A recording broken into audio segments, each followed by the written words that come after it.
Hello dear students, welcome to ASC starter. मैं आपको इस वीडियो में प्री बोर्ड का एसएसटी का क्लास 10th का ये लास्ट ईयर का क्वेश्चन पेपर है।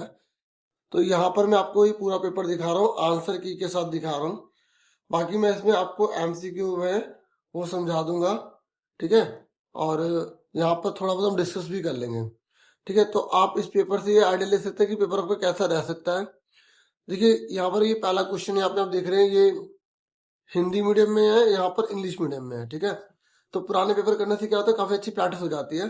तो यहाँ पर पहला क्वेश्चन बोला गया है, ये जो 4 कंट्री है ना, इसमें से किस कंट्री में बहुत ज्यादा अनइक्वल डिस्ट्रीब्यूशन है, मतलब बहुत ज्यादा भेदभाव है, असमान आय का वितरण है। तो आप यहाँ पर फटाफट नोटिस करेंगे तो जो देश 3 है ना, ये बहुत ज्यादा अमीर लोग हैं, ये दोनों बहुत ज्यादा मतलब गरीबी मान लो क्योंकि इसके मुकाबले, जबकि इन सब देशों में लगभग एक जैसा चल रहा है।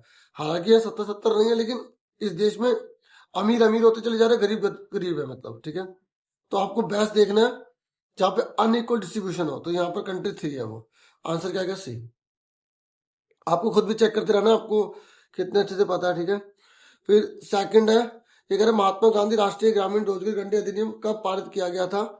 तो यहाँ पर आप देखेंगे 2005 में पारित किया गया था, ठीक है। ये Mahatma Gandhi national rural employment guarantee act है, इसे शॉर्ट में मनरेगा भी कहते हैं, ठीक है। तो अगर आपसे मनरेगा के बारे में पूछ लेगा तो आप बताओगे इसमें एक परिवार के एक सदस्य को 100 दिन की नौकरी मिलती है। पहले 200 डिस्ट्रिक्ट में था, बाद में से 600 डिस्ट्रिक्ट में कर दिया गया, और हर 3 में से एक जो नौकरी है वो महिला को दी जाती है। देखो थर्ड क्वेश्चन काफी इंटरेस्टेड है और इसमें बच्चे को काफी डाउट भी रहता है। ये कह रहा है एक ऐसा सेक्टर जहां पे गुड्स को प्रोड्यूस किया जाता है बाय एक्सप्लॉइटिंग नेचुरल रिसोर्सेज, जो प्राकृतिक संसाधन है उसका एक्सप्लॉइट करके जो निकाले जाते हैं उसको प्रोड्यूस किया जाता है। तो ये जैसे जमीन खोद रहे हैं, सोना निकाल रहे हैं, तांबा निकाल रहे हैं, चांदी निकाल रहे हैं, तो वो किस में आएगा, जो खनन है ना, खनन किस में आएगा, तो वो आता है प्राइमरी सेक्टर में, ठीक है। तो यहाँ पर क्या आएगा, इसका बी आंसर आएगा, ठीक है। जैसे गन्ने से चीनी बना रहे हैं वहां तो पूरा मतलब वो पूरा उसको चेंज कर रहे हैं प्रकृति से लेकर, तो सेकेंडरी में नहीं आएगा, ठीक है। ये वाली इस लाइन के अकॉर्डिंग ये गन्ने से चीनी जो आएगा वो तो इसमें आएगा, सी में प्रोसेसिंग वगैरह हो रही है ना, ठीक है। तो इसका आंसर क्या है, बी है। फिर नेक्स्ट है स्वयं सहायता समूह में बचत एवं ऋण से संबंधित निर्णय लिए जाते हैं। ये कह रहा है कि जो जो सेल्फ हेल्प ग्रुप होते हैं ना, तो वो डिसीजन लेते हैं सेविंग और लोन एक्टिविटी का, ठीक है। तो जो भी लेते हैं वो किसके द्वारा लेते हैं, मतलब बैंक के द्वारा, या उसके जो मेंबर है वो खुद लेते हैं, या एनजीओ लेते हैं उनका डिसीजन, या आरबीआई लेता है। मतलब आपको बताना है कि जो स्वयं सहायता समूह है ना, उनमें कितना पैसा बचाना है, कितना पैसा लोन के रूप में यूज करना है या लोन देना है, तो इसका डिसीजन कौन लेगा। तो आपको पता है ये सेल्फ हेल्प ग्रुप है, तो सेल्फ हेल्प ग्रुप वाले तो लेंगे, ठीक है। आपस में ये खुद ही तय कर लेते हैं, तो इसलिए इसका आंसर क्या आएगा, ठीक है, बी आएगा, ठीक है। ऑफिशियल आंसर की अवेलेबल है, वो भी आपको मैं यहाँ पे पहले ये करवा दूं फिर दिखा दूंगा सारे, ठीक है। एक निम्नलिखित में से किसके द्वारा मानव विकास रिपोर्ट तैयार की जाती है।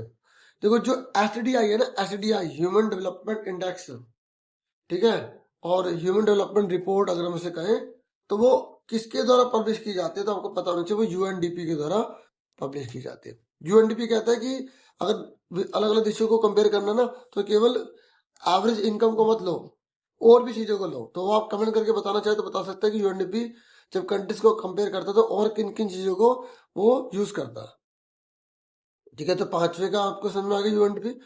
फिर नेक्स्ट है 6 नंबर पर, ये असर्शन रीजन वाला क्वेश्चन है। सबसे पहले ऐसे कोई क्वेश्चन आ जाए तो चेक किया करो कि दोनों ट्रू है फॉल्स है। तो आप देखो भारत में वर्ष 1991 में उदारीकरण की प्रक्रिया को अपनाया गया, ये ट्रू है फॉल्स। सबसे पहले ये चेक करो ट्रू है फॉल्स है कि क्या इंडिया के अंदर जो लिबरलाइजेशन का प्रोसेस है वो 1991 में अडोप्ट किया गया था, तो बोलोगे ट्रू है। अच्छा, इन क्वेश्चन की खास बात ये होती है कि दोनों के दोनों जो है ना फॉल्स नहीं हो सकते। तो इसलिए सबसे पहले ऐसा कोई क्वेश्चन आए तो पहले चेक किया करो कि ये ट्रू है फॉल्स है। सेकंड देखो, ये कह रहा है 1991 के बाद भारत सरकार ने व्यापार अवरोधों को बढ़ा दिया, कह रहा है कि रेस्ट्रिक्शन लगा दी, तो ये फॉल्स है।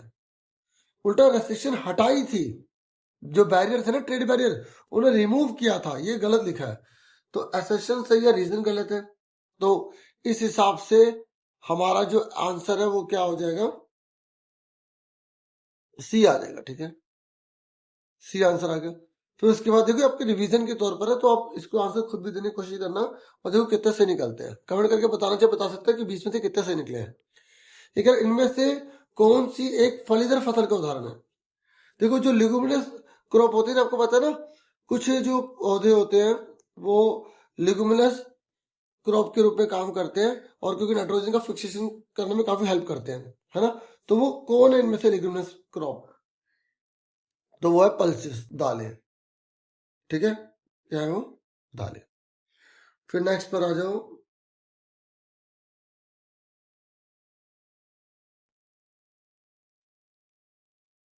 नेक्स्ट यहाँ पर आप देखो, ये है असर्शन रीजन वाला क्वेश्चन है। फिर हमें इसमें भी वैसे ही करना है, पहले पता लगाना है कि दोनों में से ट्रू है या फोल्स है, उसके बाद आगे देखना है क्या करना होता है। तो यहाँ पर हमें दे रखा है कि भारत में वन्य जीव अधिनियम 1972 में लागू किया गया था। ये कह रहा था Indian wild life protection act was implemented in 1972, तो ये बिल्कुल ट्रू है। सेकंड देखो, ये कह रहा था conservation of wildlife has become essential due to rapid decline in wildlife population and forest. ये कह रहा है जीवों को इसलिए बचाना बहुत ज्यादा जरूरी हो गया क्योंकि इनकी संख्या कम होती चली जा रही है। जो जीव जंतु जंगल में रहने वाले हैं ना, उनकी पॉपुलेशन कम हो रही है, इसलिए ये काम किया जा रहा है। तो बिल्कुल ठीक है, इसलिए तो बनाया गया है। देखो एसेशन भी ठीक है, और ये क्यों बनाया गया इसका रीजन भी ठीक दे रखा है, तो इसका आंसर ए हो जाएगा। ठीक है, जब दोनों ट्रू होते हैं ना, फिर ये देखते हैं कि नीचे वाली बात ऊपर वाले के लिए लिखी है। हाँ, ऐसे हिंदी में सुन लो। इसने जो 1972 में जो अधिनियम लागू किया है, इसका रीजन कह रहा है कि ऐसा इसलिए कानून बनाया गया क्योंकि जो जीव जंतु है ना, जो वन्य जीव है, उनको संरक्षण करना पड़ेगा क्योंकि उनकी संख्या कम हो रही है। तो ये रीजन ऊपर वाले के लिए, इसलिए इसका आंसर क्या आएगा, ए आ जाएगा। फिर 9 पर आ जाइए। ये कह रहा है निम्नलिखित जानकारी के आधार पर खनिज की पहचान कीजिए। आपको ये इंफॉर्मेशन दे दी, आपको पता लगाना है कि इनमें से वो कौन सा मिनरल है। आप यहाँ देखें, ये 9th है, इसने बोला आपको मिनरल पता लगाना है, इनमें से वो कौन सा मिनरल है। तो देखिए ये कह रहा है ये सेकंड मेजर रिसोर्स है एनर्जी का इंडिया में, भारत में ऊर्जा का दूसरा प्रमुख स्रोत है। ये कह रहा है 63% मुंबई हाई से इसका प्रोडक्शन किया जाता है, और भारत में सबसे पुराना उत्पादक राज्य असम है, असम से ज्यादा प्रोड्यूस किया जाता है, और ये अनवीकरणीय है। तो समझ ही गए होगे कौन होगा ये होगा पेट्रोलियम। ठीक है, इसका आंसर क्या है, ए। ठीक है, तो ये कह रहा है सेकंड मेजर रिसोर्स है एनर्जी का, 63% जो इंडिया का जो टोटल प्रोडक्शन है वो मुंबई हाई से आता है, असम जो ओल्डर प्रोड्यूसर है। ठीक है, और ये कह रहे हैं नॉन रिन्यूएबल रिसोर्स है, तो इसका आंसर क्या हो जाएगा, पेट्रोलियम हो जाएगा। अब आगे देखिए, 10th क्वेश्चन है यहाँ पर, फिर वही असेशन रीजन वाला क्वेश्चन है। ये कह रहा है 1845 से 1849 के मध्य आयरलैंड में आलू का अकाल पड़ा था। तो ये कह रहा है कि there was a potato famine in Ireland between 1845 and 1849। बिल्कुल ट्रू है ये कह रहा है there was very little potato cultivation in Ireland. ये कह रहा है ऐसा इसलिए था क्योंकि आयरलैंड में आलू खेती काफी कम होती थी। ये गलत लिखा है, खेती तो बहुत ज्यादा होती थी, लेकिन अकाल पड़ गया ना, बारिश वगैरह हुई नहीं, जिसकी वजह से बहुत ज्यादा नुकसान हो गया। ठीक है, तो असेसन ठीक है, रीजन यहाँ पर गलत है। ठीक है, असेसन ठीक है, रीजन गलत है। तो हिस्ट्री में चैप्टर में आपने पढ़ा है उसी में से है। ठीक है, देखो स्टेटमेंट बुक की लाइन दे दी इसमें। ठीक है, तो इसका आंसर क्या सी आ जाएगा। फिर नेक्स्ट है 11वां, निम्नलिखित में से किसने आदिवासी किसानों का नेतृत्व आंध्र प्रदेश की गुडेम पहाड़ियों में किया था। पता गुडेम पहाड़ियों में किसने लीडरशिप यहाँ पर निभाई थी। तो यहाँ पर आपसे पूछ रहे हैं who among the following led, मतलब लीडरशिप किसने निभाई, the tribal farmers in the Gudem hills of Andhra Pradesh की बात चल रही है। ठीक है, तो किसने निभाई थी, तो वो थे अल्लूरी सीताराम राजू। तो ये रहा आंसर, ये रहा। फिर नेक्स्ट है जेम्स अगस्टस हिक्की ने किस पत्रिका का संपादन किया था। तो जो भारत की सबसे पहली जो थी ना पत्रिका, वो कौन सी थी, यही बंगाल गजट। तो इसे किसने करा था, जेम्स अगस्टस हिक्की से। ठीक है, तो ये आपका आंसर क्या रहेगा, बंगाल गजट। ओके, उसके बाद नेक्स्ट क्वेश्चन है यहाँ पर 13 है, किसने कहा था कि जब फ्रांस छींकता है तो पूरे यूरोप को सर्दी जुकाम लग जाता है। तो ये ड्यूक मैटरनिक, ठीक है, किसने कहा था? Duke Metternich. किसके लिए बोला था? फ्रांस के लिए, ठीक है, ये ड्यूक मैटरनिक। और ये ड्यूक मैटरनिक जो है ना, ये राजा का राज चाहता था और जिस मैथिनी को भी खतरा मानता था, क्योंकि ये राजा का राज नहीं चाहता था, मतलब चाहता था कि जनता की सुनी जाए, ठीक है। तो ये मैटरनिक इसको भी खतरा मानता था। इसके ऊपर अलग से भी एक लाइन स्टेटमेंट लिखी आती है, ठीक है। जिन बच्चों को पता कमेंट करके बताना, जिन्होंने पढ़ा हुआ है। सपोर्ट मटेरियल में 2 लाइन स्पेशल दी गई थी, ठीक है। तो इसका आंसर में आ गया। उसके बाद नेक्स्ट क्वेश्चन है 13 हो गया। उसके बाद है नेक्स्ट 14। ये कह रहा है समाज द्वारा स्त्री पुरुष को दी गई असमान भूमिका डैश कहलाती है। देखो, लड़कियों को अलग काम दे दिया गया, लड़कों को अलग काम दे दिया गया, तो इसको क्या बोलते हैं? इसको बोलते हैं, क्योंकि ये लिंग के आधार पर किया गया ना, इसलिए से बोलेंगे जेंडर डिवीजन। क्या बोलेंगे? Gender division. फिर नेक्स्ट है 15। लोकतंत्र के मूल्यांकन के संदर्भ में निम्नलिखित में से कौन सा लोकतांत्रिक व्यवस्था के अनुरूप नहीं है? बताओ, कौन सा डेमोक्रेसी के अकॉर्डिंग नहीं है? कौन सी चीज यहां पर आपसे पूछ रहा है कि डेमोक्रेसी के अकॉर्डिंग इसमें नहीं मेंशन की गई? Promote the dignity of the individual, ये तो अच्छी बात है।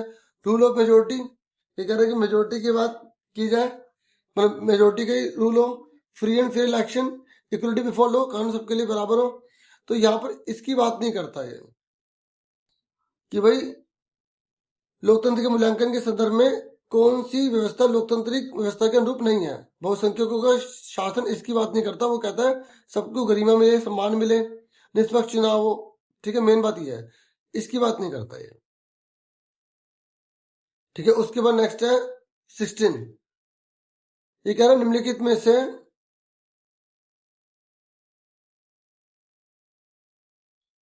कौन सा कथन संघवाद की भावना के प्रतिकूल है? संघवाद मतलब होता है, क्या होता है? फेडरलिज्म, जहां पर 2 या 2 से अधिक लेवल पर गवर्नमेंट होती है। तो इनमें से कौन सी चीज है जो स्पिरिट ऑफ फेडरलिज्म की बात नहीं कर रहा, अगेंस्ट है? फेडरलिज्म में तो सबको साथ लेने की बात कर रहे हैं एक तरह से, क्योंकि इसमें सेंट्रल गवर्नमेंट भी है, स्टेट गवर्नमेंट भी है, सबको पावर भी डिवाइड कर रही है। तो कौन सी चीज है जो फेडरलिज्म को बिल्कुल बेकार है या गलत है? तो यहाँ देखो, ये लिखा ना, केंद्र सरकार का राज्य सरकारों को मनमाने ढंग से प्रकाश करना कि भाई चलो भाई तुम यहाँ से निकल जाओ, तुम्हें कोई काम नहीं करने देंगे, ये गलत है। क्योंकि फेडरलिज्म तो सबको पावर को बांटने की बात करता है, ठीक है।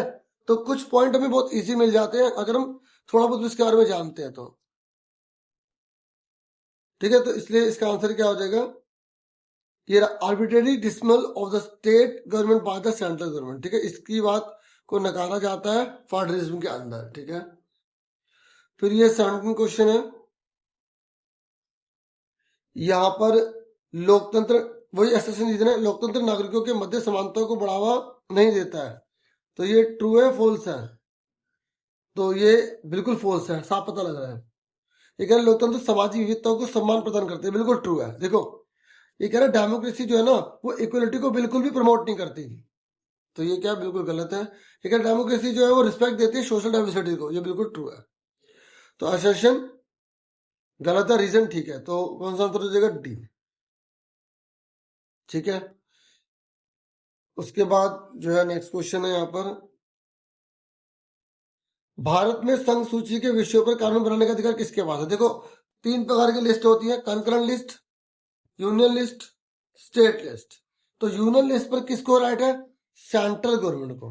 कंकरेंट पर सेंट्रल स्टेट दोनों ले सकते हैं, और जो स्टेट लिस्ट है उसे स्टेट गवर्नमेंट का राइट होता है, ठीक है। तो यहाँ पर संघ सूची की बात हो रही है। संघ सूची केंद्र सरकार के अधिकार में होती है। समर्थी सूची में केंद्र राज्य दोनों फैसला ले सकते हैं, ठीक है। और जबकि राज्य सूची में राज्य सरकार फैसला लेती है। तो यहाँ पर संघ की बात कर रहे हैं। संघ सूची में केंद्र सरकार के सारे हाथ में होते हैं। और आपसे अलग से पूछ भी सकता है कि संघ सूची में कौन कौन से सब्जेक्ट आते हैं। जैसे अगर नोट वगैरह छापने हैं, कोई फॉरेन अफेयर का मामला देखना है, बैंकिंग सिस्टम से कोई रिलेटेड काम करना है, तो वो सारे सेंट्रल में है। 19 क्वेश्चन है, which of the following is the national political party?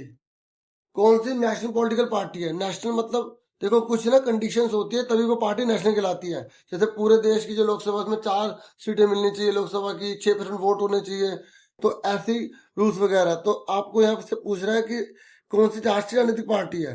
इन चारों में से आपको बताना है कौन सी नेशनल पार्टी है। तो बहुजन समाज पार्टी है, समाजवादी पार्टी है, तेलुगु देशम पार्टी है, ये राष्ट्रीय जनता दल है। अब ये मत सुनना कि राष्ट्रीय लिख दिया तो नेशनल पार्टी बन गई, ठीक है। तो इसका आंसर क्या है ए। ठीक है, फिर 20 क्वेश्चन है, कह रहा है कौन सा इसमें से ट्रू नहीं है बेल्जियम को लेकर। देखो बेल्जियम में डच, फ्रांस, जर्मन आप जानते होंगे किस तरीके से इन्होंने आपस में मतलब अपने कॉन्स्टिट्यूशन के अंदर क्या करा, अमेंडमेंट करा ताकि सब लोग मिलकर रह सके। तो यहाँ पर बोल रहे कि कौन सी चीज बेल्जियम के रिगार्डिंग बिल्कुल गलत लिखी है, वो आपको यहाँ पर बताना, मेंशन करना है। तो मैं यहाँ पे सीधा आंसर पढ़ देता हूँ।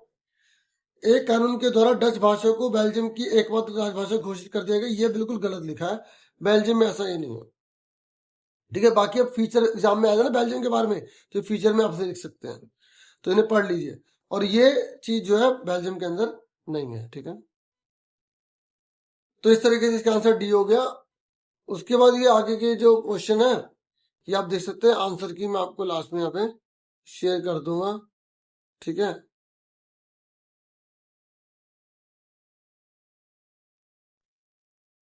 यहाँ पर ये आप देख रहे हैं, ये शॉर्ट क्वेश्चन है, देखो कैसे कैसे क्वेश्चन आए थे। ये इंग्लिश में है,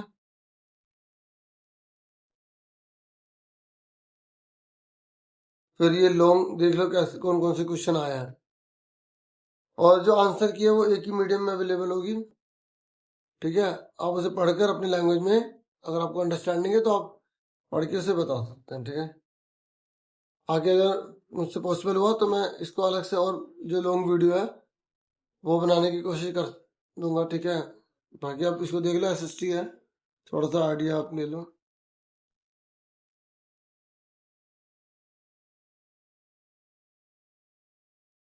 फिर देखो पैसेज वगैरह रहने वाली है यहाँ पर, पेपर का पैटर्न पता लग जाएगा। 34 नंबर पे पैसेज है, फिर आपको उसको पढ़ के आपको इनके आंसर देने हैं।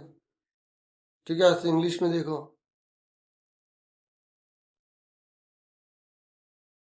फिर 35 नंबर पे भी पैसेज है, फिर 36 नंबर पर भी पैसेज है।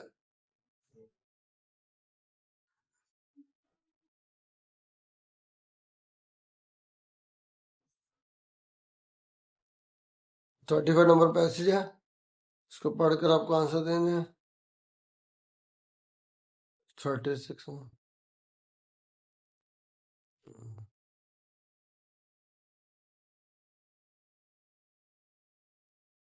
ठीक है, क्वेश्चन है, और ये जो है ना सारा मैप वर्क है। देख लो मैप में कैसे कैसे कौन से क्वेश्चन आए थे। ठीक है, तो अब आप आंसर की मैं आपको यहाँ शो कर रहा हूँ। ये हिंदी में अवेलेबल होगा क्योंकि मैप कट गया था ना, तो इंग्लिश में नहीं लिखा होगा। ठीक है, हिंदी में पढ़ लो आप।